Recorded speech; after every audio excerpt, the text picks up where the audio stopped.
absolutely not. I don't even believe it's her. Okay. Probably one of her friends playing around with her. What's your address? All right, is this your house? Yeah. Yeah. Okay, let's go. All right.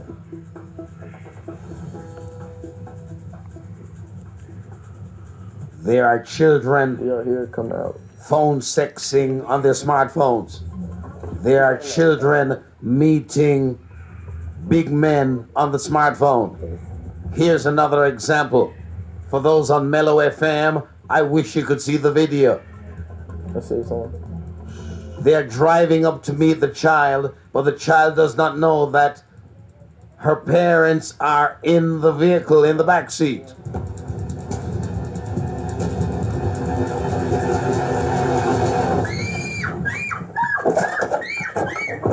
Jenna, stop. It's your mother and father. Jenna, look, turn around. Turn around. Turn around. How could you dare go into a stranger's car? What are you thinking? Just explain Give me to your phone right now. Give me your phone now. what would have happened if you came out and it wasn't us sitting back here and there were really crazy people back here. We never would have saw you again. We watched movies together. We looked at newspaper articles and the news about all these things are real life situations that have happened. And we discussed them. What, you think it's fine to go try that on your own? But what happened is if they would have drove away and it would have been 3 strangers sitting in this car? Huh? What would you have done? What would we have done? We didn't have our daughter. I mean, You understand? You probably thought you were talking to a 15-year-old. You didn't even know what was happening, did you? You just got in like that. You were going with everything I was saying. You understand now. You should never ever do that again. It should teach you a lesson forever. Your whole life.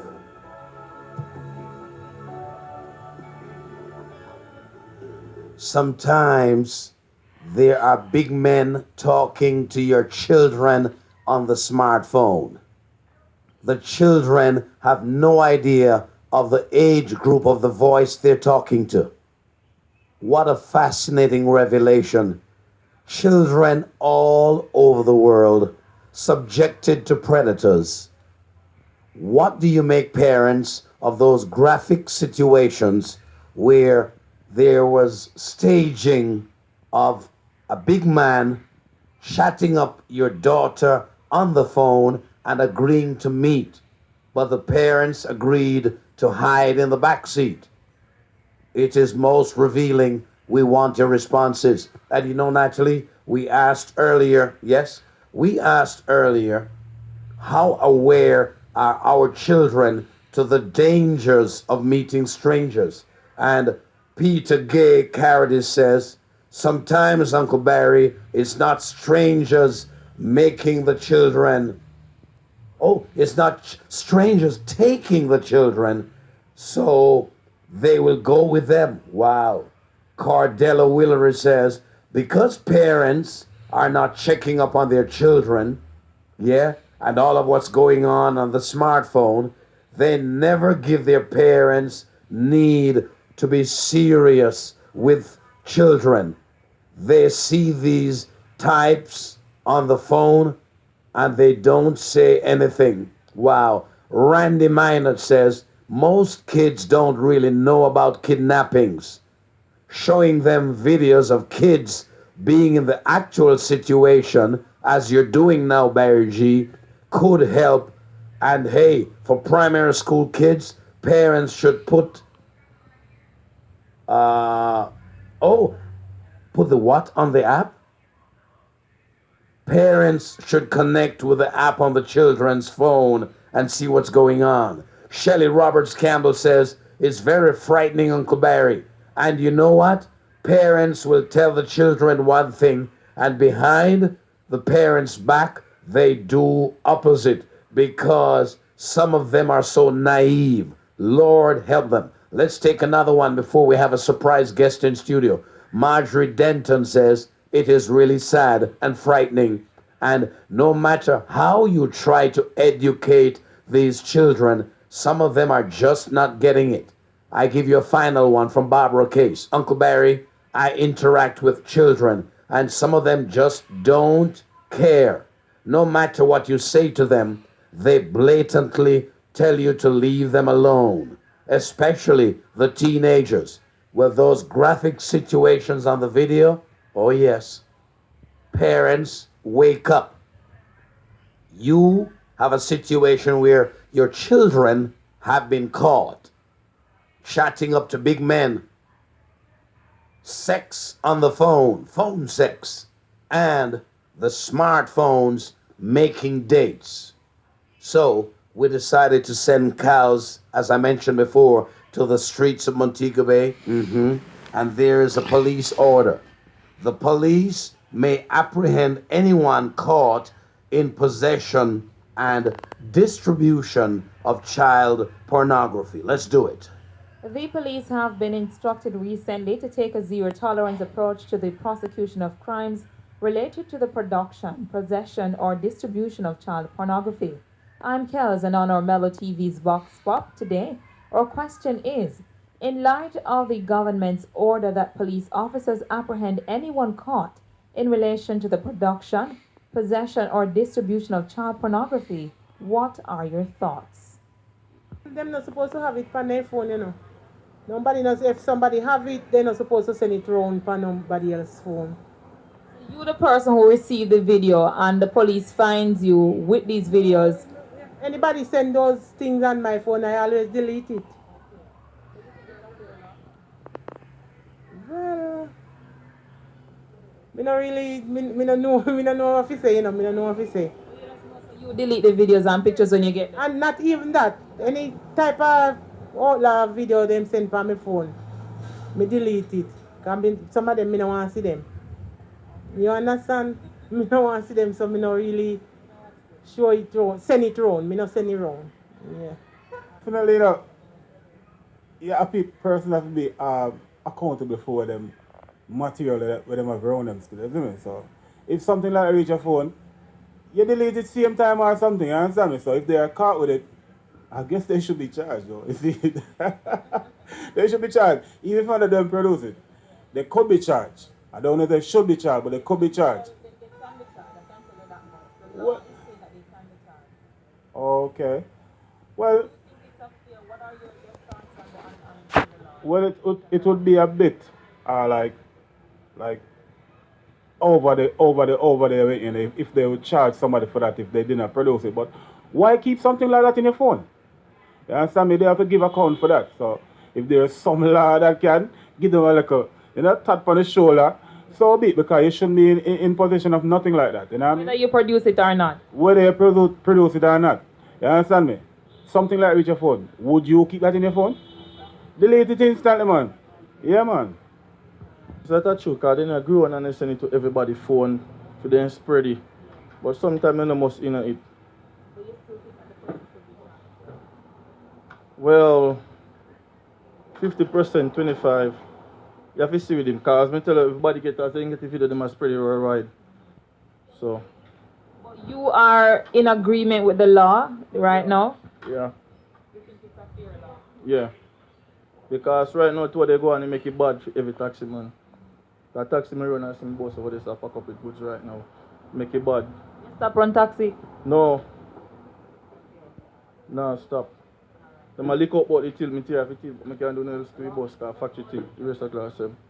Knew that. But what do you think about it now that I'm experiencing? Well, I think it's a good idea actually. If somebody has got them type of things on their phone, I personally think they should get in trouble for it, because what's going on in the world today, we shouldn't be advertising it. I think it is fair enough, you know. That's whosoever have it should be charged as well, because, you know, it is something illegal, you know. So I think they should be charged as well. Some persons will say that, you know, they innocently get these videos and they didn't even watch it and they don't forget to delete it. What do you think about, you know, persons who defend themselves like that? Well, accidents do happen. But probably if the perpetrators who did it never have your contact, you couldn't send it to your phone. Then, so as we say, whosoever gets on the phone must be charged as well. Because if I do an act and I have your number, I will send it to you because you are my friend. So I think It should be charged. yeah. So you think it's a fair law? Yeah. So there you have it. Majority of our respondents have indicated their support for the police's zero tolerance approach on child pornography. For Mellow TV Vox Pop, I'm Kels. What good? What a fascinating story. And I must tell you, Natalie's just as excited as I am. My interns are excited. I have a very special guest to be knocking on my door in 30 seconds. I say 30 seconds because COK Sodality wants me to share this with you. My responsibility is to take it off the page graphically and blast it all over Mellow FM and Mellow TV. COK Sodality Cooperative Credit Union invites all its members in Western Jamaica to its members meeting at Fresh Bread Ministries, 40 Market Street, Montego Bay, commencing 5 p.m. this Thursday, February 16. Be sure to attend, get a chance to meet and hear from COK Sodality's new CEO, Alun Asamba, and there will be other executives. The COK special meeting, 5 o'clock this Thursday, 40 Market Street, right here in Montego Bay City at Fresh Bread Ministries. Did I hear somebody knocking on my door?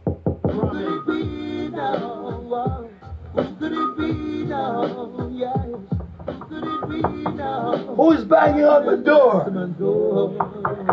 You may come in, please.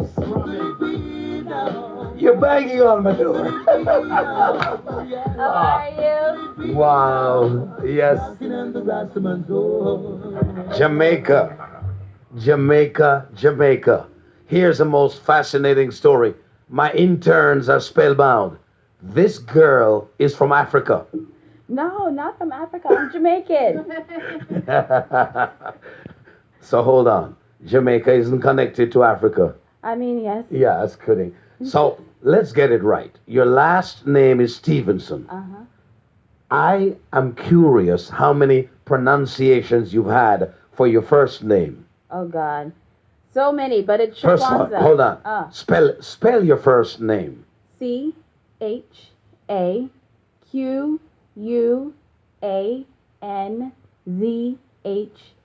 Shakwanza. Yes. And you are the distinguished Miss Dreamcastle 2016. Yes. Dreamcastle Villa is in Montego Bay.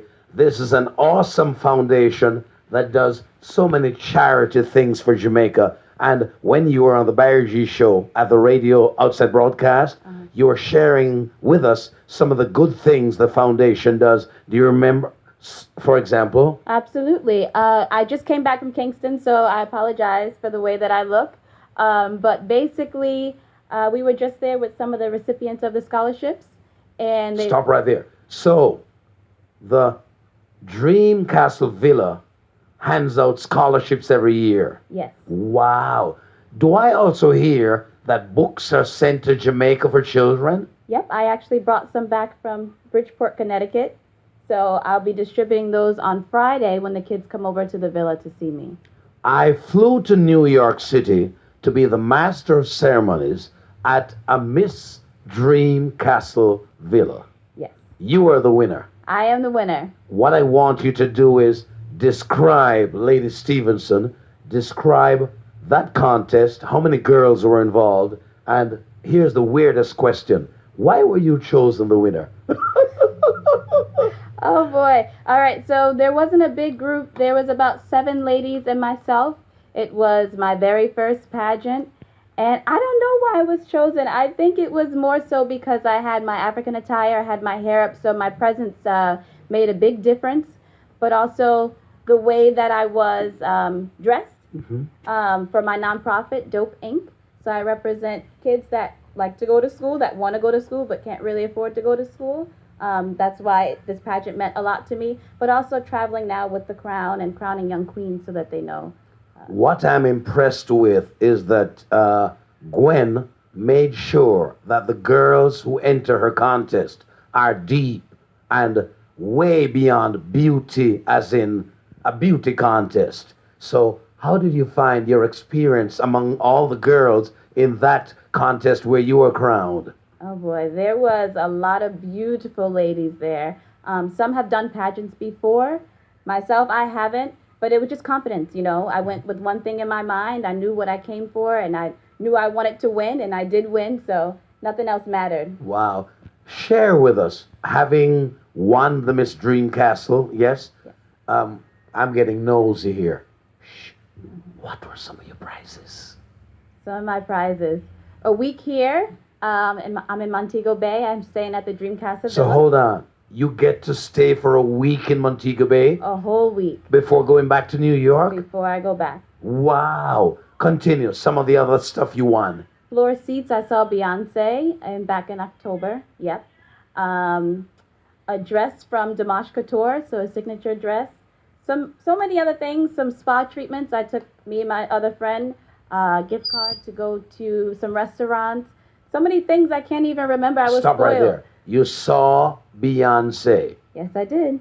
I was this close to her. About this So close. at the time when you saw Beyonce, was she pregnant? No. Not that I know of anyways. Yeah. It's wonderful what your organization, Dream Castle Villa, is doing in Jamaica. Give me a personal testimony how you feel, Lady Stevenson, about being part of such an organization and to be Miss Dream Castle Villa 2016, and for what Dream Castle Villa has been doing in Jamaica. How do you personally feel about that? Oh my goodness. I'm enlightened. I'm very, very happy to be here. Children and education is my thing. So being here to see the kids, see how grateful they are, give them that opportunity, but also represent something so wonderful. I couldn't thank Mama G enough for even allowing me the opportunity. If she didn't do this pageant there, I wouldn't be here today. So I'm really impressed with what Gwen is doing with the Dream Castle Villa. And just before you go, I've learned that this may be your third time visiting Jamaica. it is. Wow. How does it feel? It feels good. I have my grandma to accompany me, so we're seeing some family. We actually saw a cousin in Kingston earlier. We'll see her brother tomorrow. So I'm getting the full experience of where she comes from, but also being at the village. That's fantastic. Tell me something. In coming to Jamaica as part of your trip, you got the chance to meet some extended relatives. Absolutely. Wow. How was that meeting? It was good. She's come to the States before, same with her brother, but it's been like 10 years. I was like this big the last time, so it's really good to see them, yeah. You are majestic. You're tall. Look at your slim frame. Yes. Yes. I'm really impressed. How do you keep it up in New York? Do you go to the gym? No, I'm blessed. I eat everything, so I don't have any gym workout plans. Natalie, I'm just naturally like this. I have a fast metabolism, so look at the don't let this fool you. Look at the woman's tummy, man. And it's all natural. It's all natural. You don't go to the gym? No, I have a gym membership now. I turned 25, so I said I don't know when my metabolism will slow down, but I don't go to the gym. Incidentally, going back to what you said earlier, I'm impressed. CHAQUAN